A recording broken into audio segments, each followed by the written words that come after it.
let's fast forward to Valentine's Day of 2012. Yeah, so Valentine's Day on many levels is a very, very special day. I am lucky to say that I have my soulmate in my life that I met at a very young age. And he struggled with a weight journey himself. So in any case, here I have, I've had all these epiphanies in my life. I've made this huge career change. What I forgot to mention is that I was very successfully employed as a fine jeweler. When I was on that bench, you know, watching my son climb to the high rungs, I've been self-employed as a fine jeweler for years and years, and enjoyed doing that. But my attitude, my conviction was so strong that I decided to give up my career and to start this whole health wellness journey, both for myself and as a profession. So I have been doing personal training and health wellness coaching for years.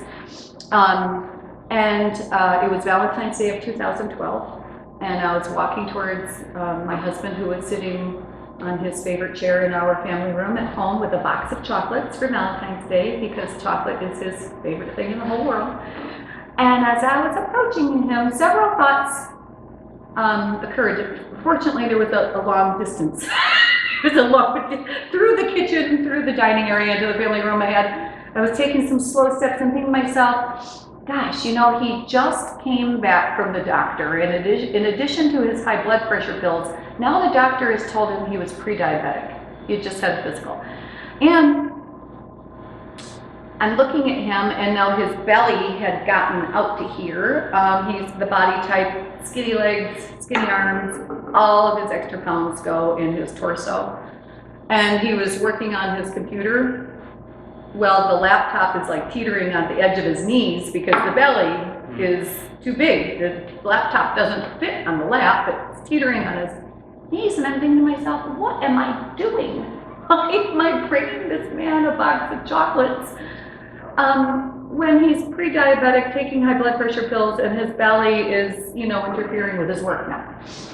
So I put the box of chocolates in the kitchen cabinet, where they remain still to this day, collecting dust. But now it's a good luck thing to keep it there. And I went in, I said, you know, sweetheart, this is it. The shoe has dropped. Or as we say in our home, the heel has dropped. And there's no more sugar in this house. There are no more refined carbohydrates in this house. The Diet Mountain Dew dispenser in the basement has to go. No more trips to Bruegger's Bagels. He would go to Bruegger's Bagels and buy a dozen bagels, and they'd be gone in 2 days because they were low fat, right? So, and this was a man that was killing himself. He had just run a half marathon, and yet his belly is out to here, and he's pre-diabetic, and you know, all this stuff. I said, I need you to watch some videos. And he's a PhD research scientist. So by me just saying, you know, this Diet Mountain Dew is bad for you, that's not enough. I had to throw science at him, and I made it my mission. I made him read Gary Taubes' books, and I made him listen to the Sugar, the Bitter Truth, the YouTube video of Dr. David Luswig's video of his class. You know, and Dr. Mark Hyman, who I'm a huge fan of Dr. Mark Hyman, made him read his books and threw papers at him about the diet soda industry and had to feed him. Because now I'm dealing with a scientific mind, and just an opinion isn't enough. So he read it, he listened, and to his credit, after 4 months of diligence, his blood sugar numbers came right into normal, his blood pressure numbers fell right into normal, he dropped weight, he was looking like $1 million, but he looked at me and he said, you know, if you think I can live a life of kale, this will never work. I love ice cream and I love chocolate. And that started a whole new phase in our lives, which I never ever thought that we would see. But he did. He was able to reduce all those numbers within 4 months, which was fabulous. Fabulous. Yeah. So yeah, that just that whole journey on his end just opened up a whole new can of worms for us. Presented a whole bunch of opportunities and challenges that I never really suspected would happen. I mean, as a personal trainer, and even for myself and now with my husband, I saw, you know, there's a whole bunch of people out there that they get really motivated, usually around the first of the year, and they pursue a weight loss journey, they pursue an exercise journey, they pursue a wellness plan, and then a few months into it, kind of fall off the wagon with a cheat or whatever, and just kind of keep tumbling down a road of same mistakes, and then feel like they just can't do it and they give up because they can't lead a life of kale. And, you know, and I think it's wonderful. There certainly are those that are totally 100% clean eaters all of the time. But I know a lot of people who that's just a little bit too much of a road to hoe. So I'd say the yeah. majority of people. Yeah, Yeah. yeah, So with that, I mean, you decided to create Love. yeah. So, he, you know, after this conversation of I just can't live a life of kale, I need ice cream, I need chocolates. I said to him, I had already been doing a series of seminars through the fitness club that I was managing, the Wellness Wednesday type thing, where I would invite local practitioners to come in, acupuncturists, chiropractors, nutritionists to come in and speak. And I knew about a lot of different ways to get sweetness that were all natural, but didn't cause big blood sugar spikes. So I said to him, I said, okay, sweetheart, you know what? You're the PhD research scientist. Go for it. Make some ice cream for yourself, but you can't use sugar, and you can't use maple syrup, and you can't use honey, and you can't use agave, and you can't use aspartame, and you can't use this, and you can't use this, and you can't use this. But try using this, and try using this, and this is sweet, and I think that's okay. And, you know, in the meantime, let's get a glucose meter. And every time you try a recipe, we're gonna prick your finger and we're gonna test your blood. Yeah. To the point where, to this day, you know, I bring out the glucose meter, and his instinct, I think, is to run. He claims that his fingers are all calloused. They've been pricked so much. Yeah. But I know I totally lost control of my own kitchen at home. He would go to work during the day, do his day job, come home. My kitchen at home became a test kitchen. And every night was a different recipe. Some recipes he wrote down, some recipes he didn't. And it was epic fail, epic fail, epic fail, a little success. And this one tasted good, but it froze like a rock overnight.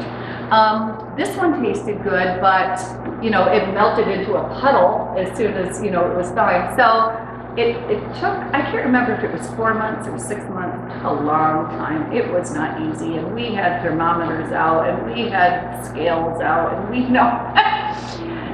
But he did it. He did it. He created, I think it was 6 flavors of ice creams that were absolutely delicious. We had an election night party in November of 2012. And we invited a whole bunch of friends over to watch returns. And our friends loved the ice cream. And there was no sugar in it. And there were no chemicals in it. And by the end of the night, our friends convinced us into making a business of this.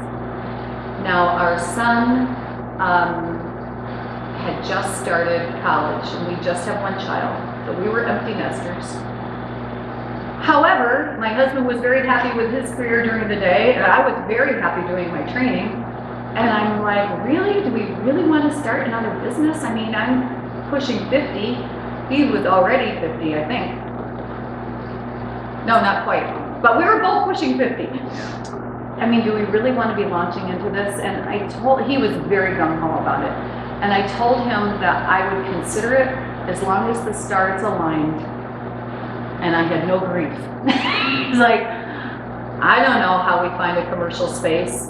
I don't know how we get a food license. I don't know, there are all these unknowns. But I set about asking questions and making phone calls. And sure enough, the stars aligned. I mean, I don't want to say it was easy, but never did we have like, I'm gonna pull out my hair out and cry and scream. We found a commercial kitchen that is like a timeshare. It's called a kitchen incubator, and we're really lucky in Minnesota that we have a lot of kitchen incubators, which is a fabulous place if someone is thinking about starting out a new food product. Start in a kitchen incubator. It's a very little financial investment. It's like a timeshare. You pay by the hour that you're going to use the facility. So we started that way. I had already been diagnosed with celiac disease, and I'm a huge advocate and fan of Tailor Made Nutrition in Woodbury. I'm going to give a great shout out to them. They're wonderful. They were one of the very first totally gluten-free grocery stores and nutrition stores around in Woodbury. So I went to Penny, who owns Tailor Made Nutrition, and said, Penny, we're thinking about starting a sugar-free ice cream and nice cream, which is non-dairy. It's going to be totally gluten-free, soy-free. We're going to have dairy-free and dairy-full ice creams, but no sugar, no chemicals. Are you interested? Oh, yes, she said. She has all kinds of people looking for sugar-free items, and they had none. I went down to the River Market in Stillwater, my other place where I personally shop and we're members, asked them. They said, bring some in, let's do a demo. If people buy it, we'll stock you. Well, my husband and I made 30 pints of ice cream, and it was a lot of work because we had a teeny tiny commercial ice cream maker. And I'm going to say within an hour, those 30 pints were gone. And we looked at each other and said, wow, people like our ice cream. People bought our ice cream. So those were the very, very humble beginnings. I mean, we had Tailor Made Nutrition, we had River Market. We then tried to find a source to make our chocolate chip ice cream. We needed chocolate chips. But those chocolate chips had to be gluten-free. They had to be soy-free. They had to be dairy-free because we wanted to use them in an orange chocolate chip, nice cream that we were going to make with coconut milk. And of course, no sugar. And so my husband said, well, why don't we just try making some ourselves? So I said, no, we're not going to do that because we've got enough work to do with just the ice cream. I went to a local chocolatier. Now, in the meantime, though, my husband had made some sample chocolate. We brought our chocolate to the local chocolatier. I had every intention of hiring them to contract to make chocolate chips for us. And they tasted my husband's chocolate and they're like, we don't need to make chocolate for you. This is great. You should just use this. And I thought, oh no. Now what are we gonna do? Now we have to get chocolate making equipment, in this little teeny tiny shared space that we're using. I mean, the rest is history. We now make chocolate baking chunks. We make 15 flavors of chocolate bars. We've now just invested in a chocolate chip depositor. Soon we'll be making little morsel-sized chocolate chips, which is a huge investment of machinery and time. We started with one little tempering machine. Now we have 5 huge tanks and, but we outgrew that little shared commercial kitchen space within a few months. We lasted there painfully for a year. Then we moved into a much bigger still a shared space, but it was geared towards food production.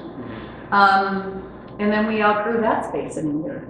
So coming into our 3rd year, we had outgrown like every space available, and we realized we needed our own spot.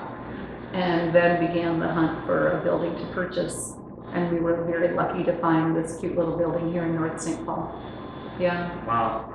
So being in North St. Paul now and having so many things under your belt, that where can people go to find your ice cream or your other things that other items? I know it keeps growing. Yeah, I've kind of given up trying to tell my husband enough.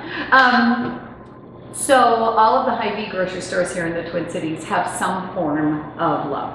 And I'm going to backtrack just a hair because when we were trying to think of a name for our brand, my husband had a lot of terrible ideas. I'm going to spare everybody from hearing. But I was driving down Highway 94, which is a wonderful source of inspiration for me. I get great ideas while I'm driving on the highway.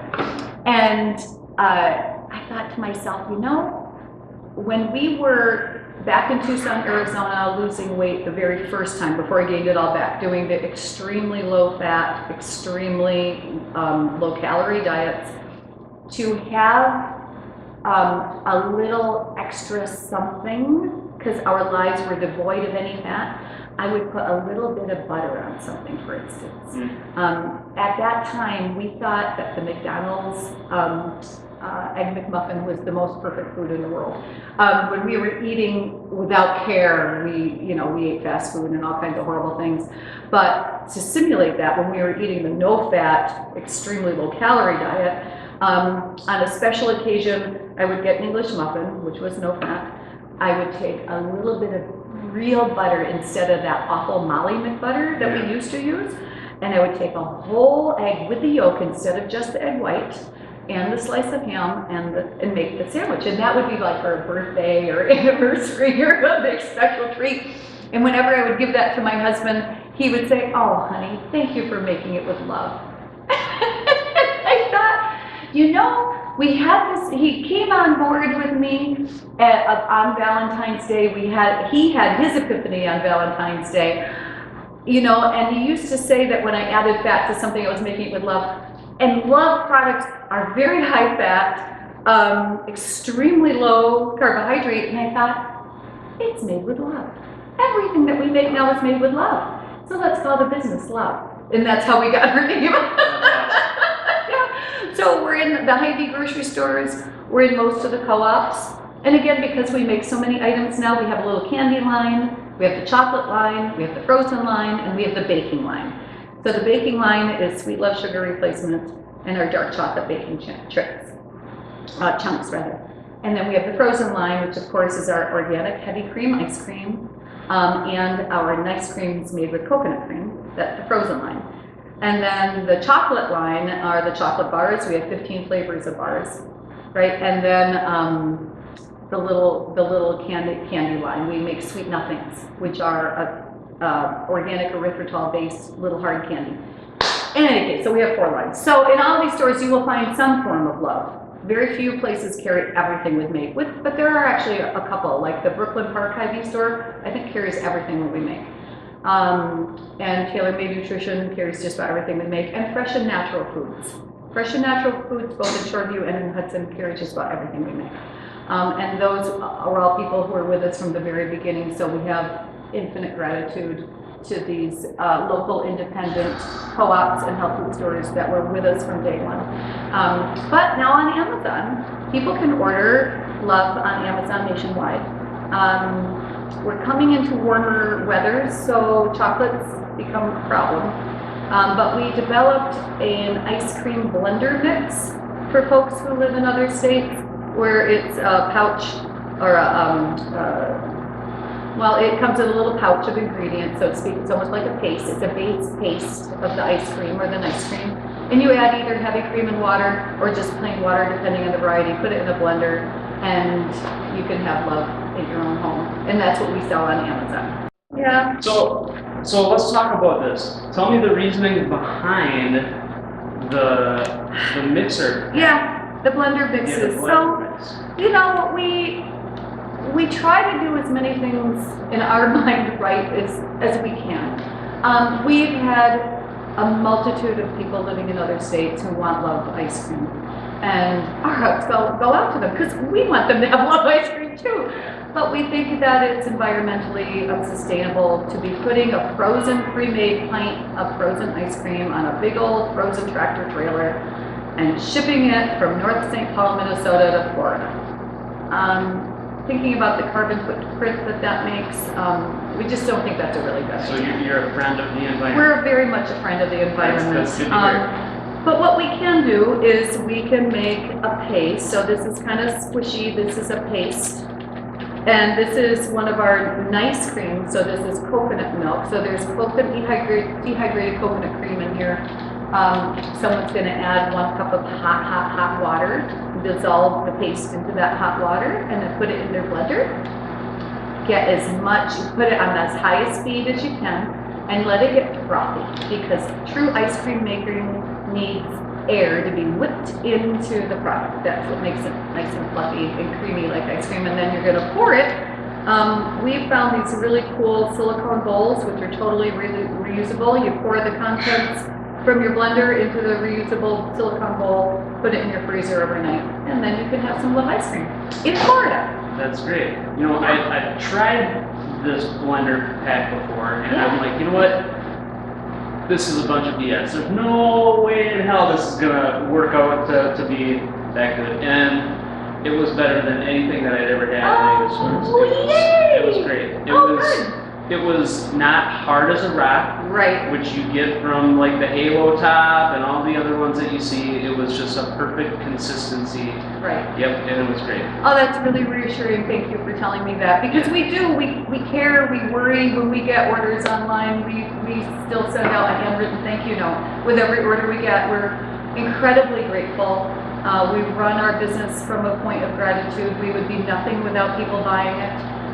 It's just so exciting and thrilling to have people appreciate what we're doing, and we're passionate about sharing, you know, whatever pearls of wisdom we have that anyone wants to pick up. We want them to take and run with it.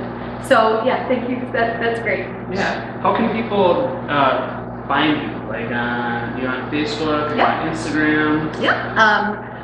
So here's the joys of being a small independent business owner without big corporate dollars behind us. We do everything ourselves. So yes, I have learned to use Instagram. It's never too old to teach a dog a new trick, or never too late to teach an old dog a new trick. So I figured out Instagram. So yes, Love Ice Cream, LUV Ice Cream LLC on Instagram and on Facebook. We do have a website, which unfortunately is not updated, but we're getting there. We will update that website eventually, but there is a shopping cart on our website so people can order online at loveicecream.com, or they can go to Amazon. We have a college friend that kept hounding us to put our products up on Amazon, and we're like, we don't have time for this. We don't have time to learn the science of Amazon. He's an old college friend of ours, and he is sharp as a tack and a whiz at all things like Amazon. So we told him basically, if you think we should have an Amazon store, then you're in charge of it. And he said yes. Silly man. So he has done a great job organizing our Amazon store. So it's amazon.com/sweetlove, SWEET love, LUV, which is the name of our sugar replacement. But that's how you'll find our Love Amazon store. Awesome. Well, and I'll include links to all of that in the description down below. And I want to tell you, I really appreciate you taking the time to have a keto conversation with me. Well, I so appreciate being asked. Like I said, if anybody can learn anything from, or take whatever you need and leave the rest, but I just appreciate anybody watching and listening. And thanks for the opportunity to share my story. Thank you. Thank you. All right, everybody. Thanks to Susanna for doing this keto conversation, and do your best to do your best and take it day by day.